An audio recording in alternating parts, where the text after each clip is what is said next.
Hello everyone, welcome to daily fact. आज हम discuss करेंगे 19 मार्च 2025 के कुछ इंपॉर्टेंट करंट अफेयर जो कि न्यूज़पेपर्स में मेंशन है। टारगेट या अप्रोच की अगर हम बात करें तो हम प्रीलिम्स प्लस मेंस दोनों के लिए करंट अफेयर एक साथ डिस्कस कर रहे हैं, यानी कि हम एक इंटीग्रेटेड अप्रोच को लेकर चल रहे हैं जिसमें हम करंट को लिंक कर रहे हैं स्टैटिक जीके के साथ, क्योंकि अभी इस तरह से ही जो है वो एग्जाम में जो है वो क्वेश्चन पूछे जा रहे हैं with respect to current affair. शुरुआत करते हैं आज की इस वीडियो को। अगर आप हमारे साथ नए जुड़े हो तो आप हमारे इनिशिएटिव को सब्सक्राइब कर सकते हैं और साथ में शेयर कर सकते हैं, प्लस चेक कर सकते हैं हमारे initiatives on YouTube as well as on Telegram. तो सबसे पहले हम बात करेंगे fourth conference of global intelligence and security chiefs. Recently इसको होस्ट किया है इंडिया ने, यानी कि हमारे जो नेशनल सिक्योरिटी एडवाइज़र है उन्होंने इसको होस्ट किया, और इसमें जो है वो उनकी हेल्प एक्सटर्नल मिनिस्ट्री ने भी किया, प्लस साथ में जो हमारा रॉ विंग है उसने भी जो है वो यहाँ पर सपोर्ट किया है। यहाँ पर मेन फोकस क्या किया जा रहा है कि जो भी सिक्योरिटी से रिलेटेड इश्यूज़ रहते हैं उनको मिलकर एड्रेस करेंगे, और एक जो है वो ग्लोबल लेवल पर जो वो डायलॉग है जिसमें सभी की जो एडवाइस ली जाती है with respect to common issues, और कॉमन इश्यूज़ को एड्रेस करने की बात की जाती है। लाइक फॉर एग्जांपल, लाइक अगर हम बात करें टेररिज्म हो गया, या फिर intelligence sharing related to terrorism, या फिर अगर हम बात करें टेरर फाइनेंसिंग जो आज के टाइम पे सबसे बड़ा कंसर्न बना हुआ है।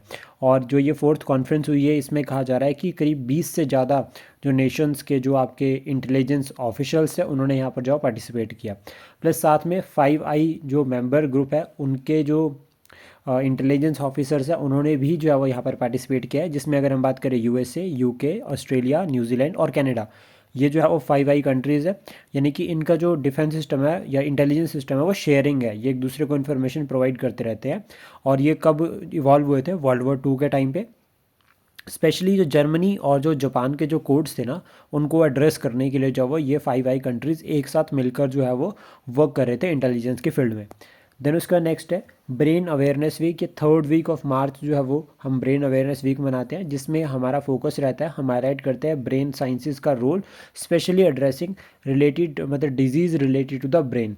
देन उसका नेक्स्ट है 15th hockey India senior women national championship 2025 का इवेंट अगर हम बात करें तो झारखंड ने जीता है, और झारखंड की ये पहली जो है वो नेशनल लेवल पर अगर हम बात करें तो कोई टाइटल है, और उन्होंने किसको डिफीट किया? हरियाणा से को। हरियाणा की जो टीम थी उसको डिफीट करके झारखंड ने अपना पहला नेशनल टाइटल जीता है, तो इसलिए बहुत ज़्यादा इंपॉर्टेंट हो जाता है। उसके बाद नेक्स्ट है सेकंड वुमेन प्रीमियर लीग का जो टाइटल है वो किसने जीता है? मुंबई इंडियंस ने। और मुंबई इंडियन ने किसको हराया इस बार? दिल्ली कैपिटल्स को हराया, और कितने रनों से हराया? 8 रन से, तो ये भी याद रखना है हमें। देन उसके बाद नेक्स्ट नेशनल वैक्सीनेशन डे जो कि 16 मार्च को होता है, और ये जो डे है अगर हम बात करें कि 16 मार्च को ही क्यों जो है वो नेशनल वैक्सीनेशन डे मनाया जाता है, तो इसका जो कारण रहता है वो ये कि वो 1995 में जब पोलियो ड्रॉप प्रोग्राम शुरू किया था तो वो सबसे पहले शुरू किया था 16 मार्च को। देन उसके बाद नेक्स्ट है इंटरनेशनल लेबर ऑर्गेनाइजेशन। अगर हम बात करें रिसेंटली ये न्यूज़ में क्यों है, तो इसकी 353rd मीटिंग हुई है अभी कहाँ पर? जेनेवा स्विट्ज़रलैंड में, और जेनेवा स्विट्ज़रलैंड में ही इसका जो वो हेडक्वार्टर है। और जो ये इंटरनेशनल लेबर ऑर्गेनाइजेशन है ये बनी है 1919 में आफ्टर द वर्ल्ड वॉर 1। उसके बाद नेक्स्ट है इंडिया और चिली ने अभी first joint working group on agriculture जो है वो अभी रिसेंटली इन दोनों के बीच में हुआ। इन दोनों ने जो है वो काफ़ी जो है फोकस किया एग्रीकल्चर डेवलपमेंट के लिए, और ये वर्चुअली जो है वो पहला जो है वो एग्रीकल्चर समिट हुआ, या ज्वाइंट वर्किंग ग्रुप हम इसको कह सकते हैं।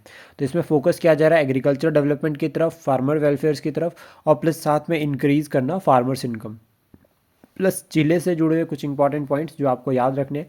तो सबसे पहले तो की पॉइंट आपको याद रखना है कि ये जो है वो साउथ अमेरिका में लोकेटेड है। कहाँ पर लोकेटेड है? साउथ अमेरिका, की पॉइंट हो गया। देन इसका दूसरा आपको याद रखना है कि वर्ल्ड के लार्जेस्ट जो लिथियम रिजर्व है वो आपको चिले में देखने को मिलेंगे। 36% लिथियम रिजर्व यहाँ पर मिलेगा, लिथियम के रिजर्व्स यहाँ पर मिलेंगे। प्लस प्रोडक्शन पे अगर हम बात करें तो 32% जो शेयर रहता है इनका वर्ल्ड प्रोडक्शन में।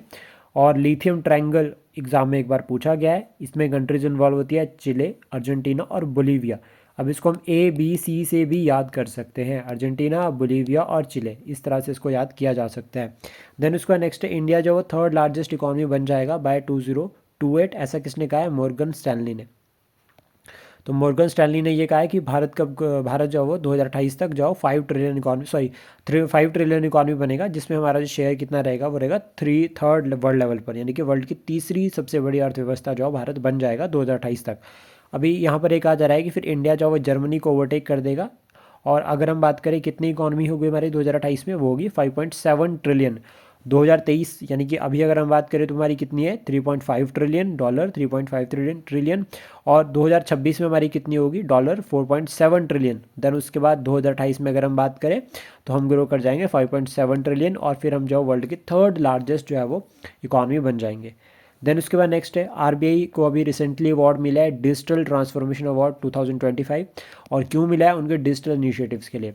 और ये किसने दिया है, सेंट्रल बैंकिंग एट लंदन, यानी कि यूके में जो है वो ये अवार्ड दिया गया। और इसमें अगर हम बात करें कि आरबीआई के जो डिजिटल इनिशिएटिव्स है, एक है परवाह और दूसरा है सारथी।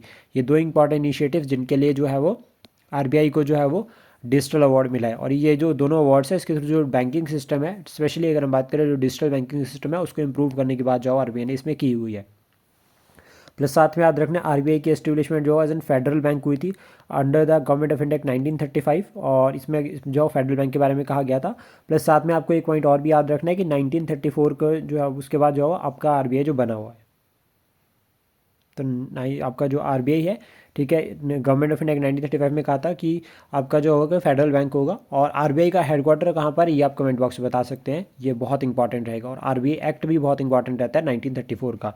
उसका नेक्स्ट है ईवाई एंटरप्रेन्योर अवार्ड, ये किसको मिला है 2025 के लिए अगर हम बात करें तो मिला है नितिन कमात को। तो नितिन कमात को जो है वो आपका इंटरप्रेन्योर ऑफ द ईयर जो है वो अवार्ड मिला है।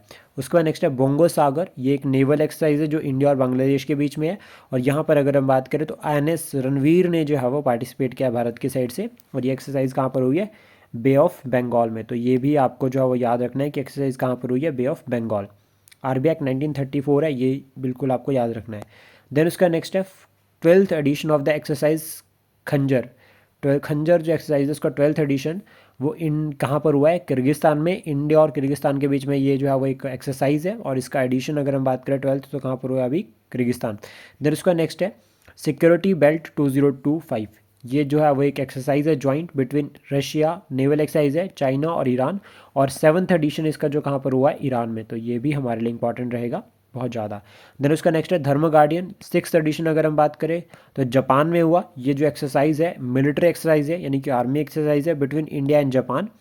और प्लस साथ में आपके लिए क्वेश्चन है, आपको बताना है कि युद्ध अभ्यास YUDH युद्ध अभ्यास किसके बीच में होती है, एक ये, और प्लस दूसरा अजय वॉरियर। अजय वॉरियर, ये दोनों एक्सरसाइज किसके बीच में होती है, ये आप कमेंट बॉक्स में बता सकते हैं। दोनों के दोनों एग्जाम में पूछे भी गए हैं। आई होप जो कंटेंट हमने डिस्कस किया ये आपको एग्जाम के लिए हेल्प करेगा। Thank you, please support share and subscribe daily fact.